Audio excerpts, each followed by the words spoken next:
Værdi- og fordelingspolitik af Nick, Simon, William, Torben og Ludvig. Fordelingspolitik er politik om, hvordan man fordeler ressourcer, som for eksempel skat og alt andet, der har med hovedsageligt penge at gøre i samfundet. Værdipolitik handler om værdier. Dette er for eksempel indvandrere, miljø og abort.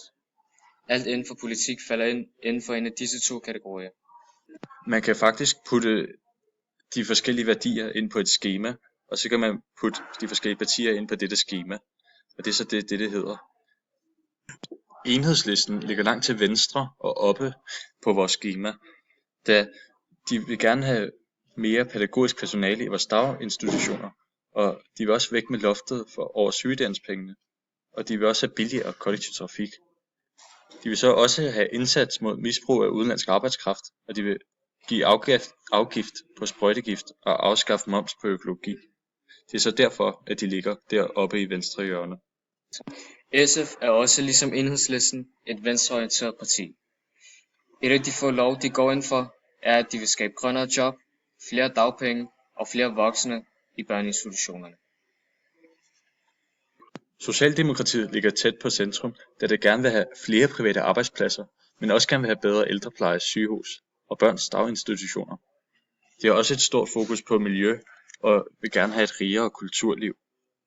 Det radikale venstre er et unikt parti, i det ligger i den højre side, men går for venstre værdier.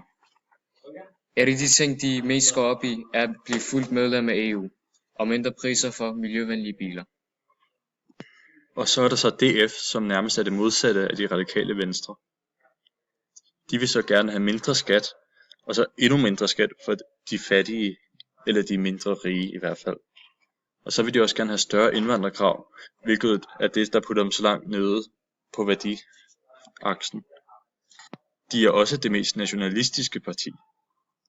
Venstre er et socialliberalistisk parti, i det indeholder elementer fra både venstre og højreorienterede partier. Nogle af de lov, de går ind for, er, at skat skal trækkes ned og frihed til religion. Det er derfor, Venstre sammen med Socialdemokraterne tiltrækker flest stemmer, fordi de ligger i centrum. De konservative ligger meget til højre på fordelingsaksen, men dog meget tæt på midten i værdiaksen. Det er fordi, at de fokuserer på at gerne vil have lavere skat og større personlig frihed, men ikke rigtig noget om værdier. Liberal Alliancen vil gerne have lavere skatte, faktisk helt op til 40%. De vil også gerne have mere privatsektor, mindre regulationer og bedre undervisning. Men I troede vist lige, vi havde glemt alternativet. Men nej, det havde vi ikke. Fordi de ligger bare rigtig langt oppe på grund af deres stærk fokus på et bedre miljø, et grønnere miljø, og bare alt det der omkring. Men måske tænker I også, hvad kan vi egentlig bruge alt det her til? Og mere specifikt, hvad kan vi bruge det her skema til? Og det er faktisk meget simpelt. Det er at have viden om dette skema, gør det meget nemmere for dig at vælge, hvilket parti, som du tror, du vil støtte. Men ikke nok med det, så gør det også meget nemmere at undervise om de forskellige partier, ligesom at vi gør lige nu for jer. Det er, at det her, det viser virkelig, hvad grundaspekterne af de forskellige partier er, og hvad de står for. Og grunden til, det er grunddelene af partierne, det er fordi, at partierne, de har ideologier, som de prøver at få, og de ideologier, de handler enten om fordelingen af penge, som sagt, eller også så handler de om værdierne. Og siden af ideologier er grunddelen af et politisk parti, så er det her grunddelen. Tag for eksempel Venstre. De vil gerne have sat skatten ned, hvilket så er under fordelingen af penge.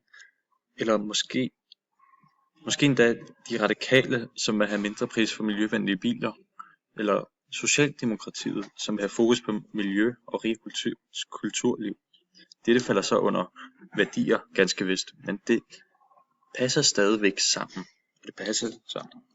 Nå, men det var det, og vi håber, at I lærte noget af denne PowerPoint, som vi lavede til samfundsfag blogdag, da det har taget os rigtig lang tid at lave den. Farvel og have en god dag.